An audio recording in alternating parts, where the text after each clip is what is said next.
Jim Nantz, CBS sports broadcaster for the NCAA tournament, the Masters, NFL, and yes, nominated for 2019 Sports Emmy, Outstanding Sports Personality Play-by-Play in the category with Doc Emmerich, Mike Green, Ian Eagle, and Joe Buck. Please say hello to the great Jim Nantz back on the program. Come on in, Jim. Oh, whoa. Yeah, of course. Of course Nantz makes his shout. Damn you, Jim Nantz. Damn you. All right. What's up, Paulie? Yeah. All right, bud. Seton. What's up? What's going on? Hey, champ. How you doing, champ? Good, I'm good. Great to see you. Hello, friends. Friends, how are you? Hi, bud. Great to see you. Great to see you. So Jim brought in his board. So when you do a game as the play-by-play voice, you have, so he's got the games from last week, or do you have games for, what are these boards These for? are for tomorrow's games. Oh, so already Yeah. made out the matchups here. And if you can show the camera there, let people know, are you comfortable doing that? I guess so. It's all my little secret list here. But, yeah, this is the Auburn-Virginia board that will be in front of me during the game. Now, you're not reading from it. You know, during commercials, you might just check it out to see what you're forgetting. And this is still a work in progress. I'm about halfway through. So How you long does it take? read all week long. Here's Texas Tech and Michigan State.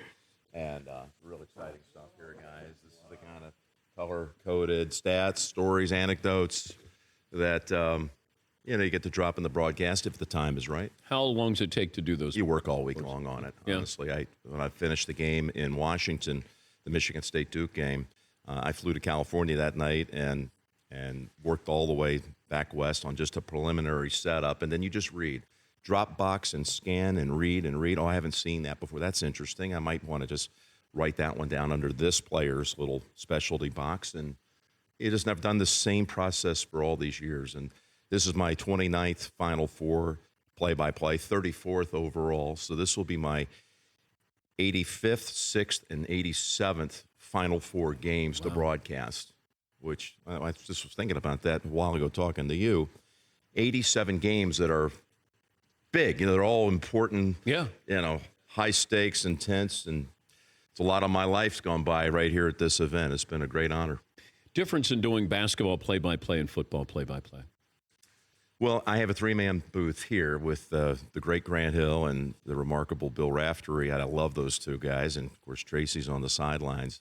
And basketball is moving at such a fast pace that your storytelling is really condensed. You have to be super succinct. There is no long-form storytelling here at all.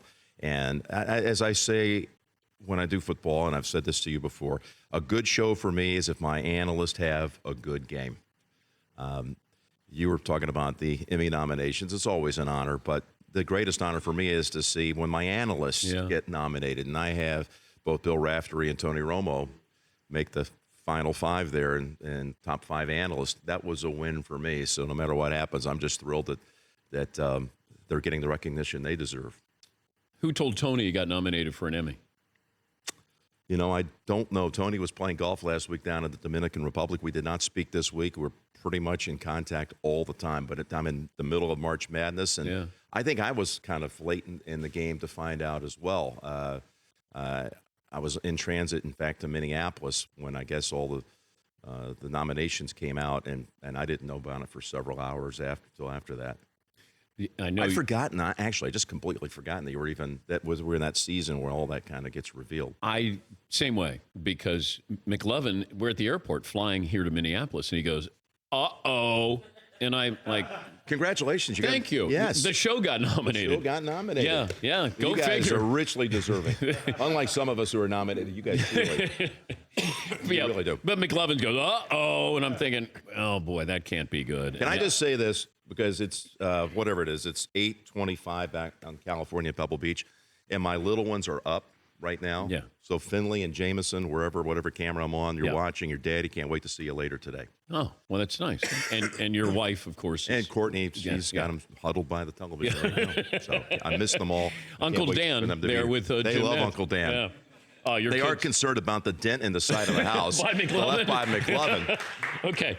I mean, that was the worst golf shot of all time. It ricochets off my garage door after hitting Finley's bedroom window, and then boom. it somehow like bounces around 3 times. It's like a trick shot. You couldn't replicate it. And it landed on a green about 4 feet away, and he wins the closest to the hole contest. The trophy still looks the same on my all yours, bookshelf. man. Richly deserved. Richly deserved. But I think Vanderveld's shot might have been worse than McLovin's, but that's it. That's probably the only one that's worse. So it's that one will go down in the annals as one of the greatest moments in the history of the game when you took the title.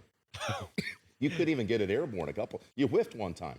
I did. You made the mistake of giving me a lesson, then I took you down. I did. I had your little forward press. But I learned my lesson, and I did not tweet any photos out this year. What was the lesson? Don't tweet photos of the tournament. That is whatever happens in the par 3 tournament stays in the par 3. Oh, last year, you mean you're talking about when you revealed when you house screwed location? up? Yeah, when you screwed up, McLovin. Yeah, Big time. Yeah, your wife was not happy to meet me this time. All's forgiven. It was a little uncomfortable, though. It was just a little awkward there. You took it where like, we met your really lovely upset wife. about it. Yeah. And I said, just you might want to apologize. He's fine. But He's tread lightly there. He's in good standing. Can we get Jim some water, please? All right. Oh, thank you. Yeah. Or a burger. You guys got to go out for it. We spent all the money on the studio. We don't have any money. I thought you guys were going to be outside, and thank you very much, with a huge throng around you. No. Like last year. Remember we were San Antonio. San Antonio. No, in I like Hemisphere this. Park. I like this. This is not. I mean, it's a beautiful setup. When's the last How'd you time? like the jump shot, by the way? I don't know if there was much jump in the shot, but I mean, you did make Was it. I higher than Mickelson making the putt in 2004 at Augusta? No, Who I'm gonna elevated go with more? I'm going to go with Mickelson there. Oh, really? Yes. No, thanks. Did you play basketball in high school? Of course I did. As captain of my team. Were you any good? We went my junior year. We were 0-22. I'm not embellishing it at all. My senior year, we bounced back, and again, I served as co-captain that year, and we were 2-20. Okay. So my varsity career record at Marlboro High School in Marlboro, New Jersey, was 2-42, and somehow that propelled me to calling 29 Final Fours. And I'm in Springfield by some weird twist of fate. I'm in the Hall of Fame there, so in the broadcaster's wing. Oh, okay. After 2-42, yeah, I'm in the Hall of Fame. I'm in the Hall of Fame. How good a golfer were you at your best? At my best, I could shoot par. Okay. Back when we were kids, we didn't really talk about handicaps or anything like that, but I played a lot of serious junior golf and amateur golf in my growing up years down at the Jersey Shore. And I just wasn't committed to the game 12 months a year. And I think the coach at the University of Houston took me on potential and threw me in a dorm room with his 3 most decorated freshman recruits because I think he saw a serious, goal-minded individual who could maybe be a good influence and make sure they got out of the dorm room in the mornings and went to class. But, I was on the fringes. I lettered for a year on the golf team, but I was definitely outclassed. I couldn't compete at the University of Houston. If I said you could have your career or Phil Mickelson's career? Hey, I have the greatest job in the world, and I say that with total gratitude in my heart. I still can't believe. You wouldn't trade? I wouldn't trade anything for this. I really wouldn't. I mean, this is exactly what I wanted to do when I was like 11 years old. And I never have had any sense of entitlement. I'm supposed to be calling the Final Four. It's on the birth certificate. I'm supposed to go to Augusta next week, whatever. I've worked hard for it, but I've always been grateful for the opportunity. I wouldn't trade it for anyone. You know how many people come up to me, Dan, and say, you have the greatest job in the world? And, it's debatable. It depends on what it is that makes you happy and what's, how do you measure success? But I just feel like, for me, to be able to have a childhood dream, this is exactly what I wanted to do. I wanted to work for CBS when I was a little boy because CBS broadcast the Masters, and I loved the way CBS presented the NFL. They didn't have the NCAA tournament when I was growing up. Yeah. It was on NBC. But I count my blessings every day. I truly do. If you could pick what your last event would be, the Masters, Yes. Final Four, or Super Bowl? You hit it right off the top. I hate to be talking like that's imminent. I certainly hope it's not, but because I'd like to do this for another 15 to 20 years. But if there was one place where I would want to say goodbye and step aside from the business, it would be at Augusta. Last time you got overcome with emotion? I'm a pretty good crier. I get pretty emotional about things. I think I get knocked for that a lot. People think I get syrupy or sentimental, but it's in my DNA. It's just the way I was raised. I get that from my mother. My mother is very touched by things, and I am too. And there's certain stories. I'm not choked up. I'm just losing my voice. Oh, here. okay. And there are certain stories that just unfold before you. But People can't see you because you're not on camera, but I'm moved by it. I'm moved by an achievement, something that represents excellence, and the effort that's been there and the passion and all the years of hard work to get there, and it just downright moves me. Like what? It could be a player winning a golf tournament. It could be, who knows? Maybe it's Monday night. I will tell you this, that Monday night when the broadcast comes to an end, that they play that one shining moment. I know it's become cliche for people. I happen to love the song. Do you know Bruce Pearl last year when his daughter got married, the daddy-daughter dance at their wedding was one shining moment? How about that? I didn't know. Yeah, now they could be playing that song for him on Monday night. You never know. And he's a mess, too. No, he's a great storyteller. He by can the way. cry. I had breakfast with him this morning at 8 o'clock. He got choked up. I made him cry yesterday. Yeah, well, I said, you do that to people, though. You're known for that. I said, look back at that stadium there. You're going to be coaching. I guarantee you got touched by that. But Monday night, I have a tradition with my oldest daughter, Caroline. We stand on the floor. They play One Shining Moment out to the world on the feed, and it's pumped into the arena. And we stand there with our arms around our shoulders, and it's just, I'm very moved by that, to have that with my child. It means a lot to both of us. And you're letting go of a celebration of the game that has really enraptured America for the last 3 weeks. And you see all these images flash by, and it's been a blur for me. I've just done 12 games in the last 16 days or something. That's why I have no voice. It's always hanging by a thread when I get to the Final Four. And I go to Augusta, and sometimes I need a little booster shot. I really do, because I have no voice left by the time I get to Augusta. But wait a minute. This could be performance enhancing. It would be. Paulie, I would. we check with the Sports Emmy people? Wow. Disqualify me. Wow. You're back in, Dan. It just happens every year for me. It's a tradition unlike any other. But it's you're letting go of it, and it's a passage of time, and I get to have my daughter there with me arm in arm, and I walk off the floor, and I have to immediately kind of transition my mindset to what's coming up in the next 6 days. So it's a nice goodbye, and it's something I get to share with her. Talking to Jim Nantz, the CBS sports broadcaster, broadcasting the NCAA tournament, the Masters, and, of course, the NFL. And you make that transition. You go from something where there's excitement, you're able to yell or be loud, and then you go to Augusta. And is that hard at all to use your voice in one way, and then all of a sudden, No, it's not hard at all. I think a lot of people that don't understand golf think that you're trying to suddenly trick up your voice at the golf tournament to try to create some sort of false drama, synthetic drama. The reality is, it would be really awkward if I went to Augusta and sounded like the guy that was calling the Monday Night Championship game. Tiger Woods for birdie, yes. That wouldn't be authentic. That would be false. That would be really delivering a lie with just the pitch of your voice. Naturally, you acclimate to the surroundings that you have. And at Augusta, or any golf tournament for that matter, you don't yell, you don't pitch your voice, you don't force your voice during action. It's a quieter sport. It's more at a conversational level as far as your pitch. It's like we're talking right here. Yeah. This is my voice that I would use on golf. I would talk at this level right here. But if we were inside this stadium behind us, there were 70,000 people, to talk above and through that, to cut through, Dan, you have to pitch your voice to a certain level. You have to really drive it to cut through the din of all that noise. It's just what comes naturally. Do you like the sound of your voice? The proudest thing I can say about my voice is that it's my dad's voice. My late father's voice was identical to this. I have his voice. He gifted it to me. Now, he never used his voice professionally. He was never once interviewed or had a microphone in front of him or anything like that.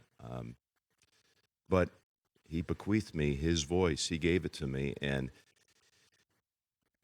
You know, if you picked up the phone years ago, people couldn't tell which one of us was answering the phone. I think we're pretty close to being sounding identical.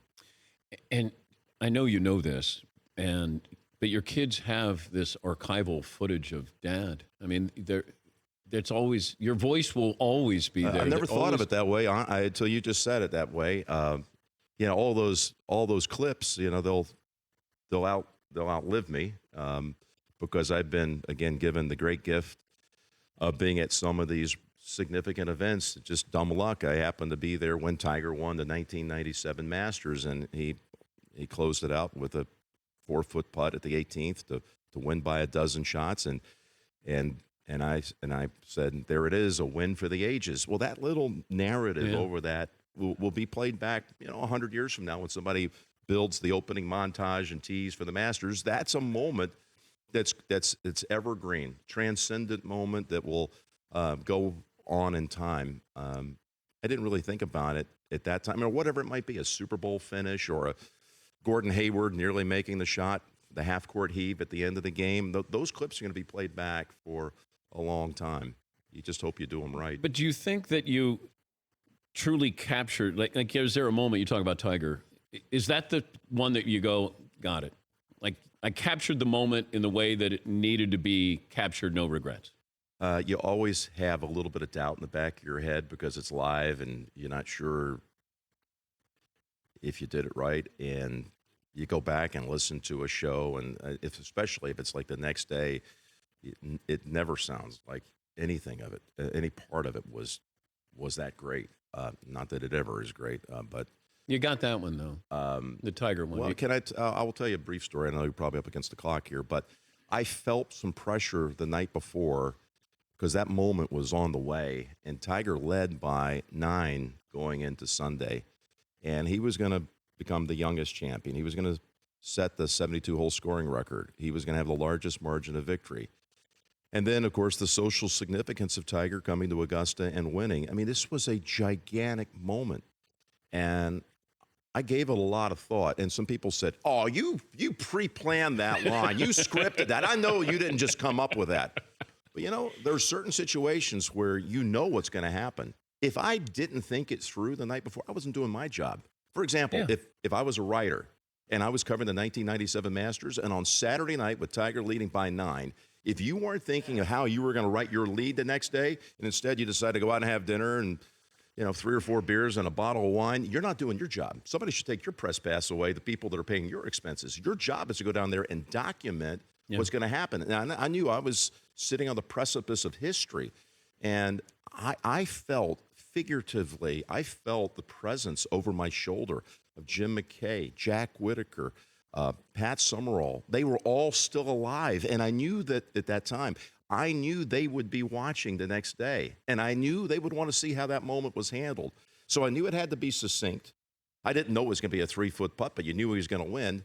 And I just thought that what could last in time was something as important as his victory. And ultimately, I thought to describe it as a win for the ages would be the appropriate line for that moment. You captured it. Well, thank you. It was the right one.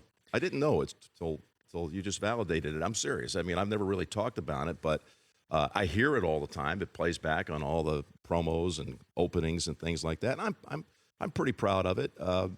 It was a prideful day for all of us at CBS because there was no drama in terms of who was going to win, and the storytelling that came out of our entire crew, both verbally and through the lens of our cameras, the way that was shown, it was fresh every step of the way. There was nothing that was repeated. It was all great storytelling, documenting a historical moment that's one of the biggest of our time in any sport. I think it was Tiger's first major championship. I did something nice for you. It'd be nice if you said something nice about us. Well, can I just say this? Because I know we're going to be having a quick goodbye.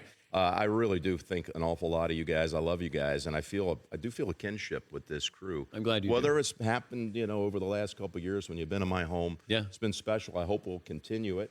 You're always invited back. Even McLovin, he's got to come back as the defending champ. You're 100% good now. Okay? Yeah, by the way, you didn't count my win in those great moments.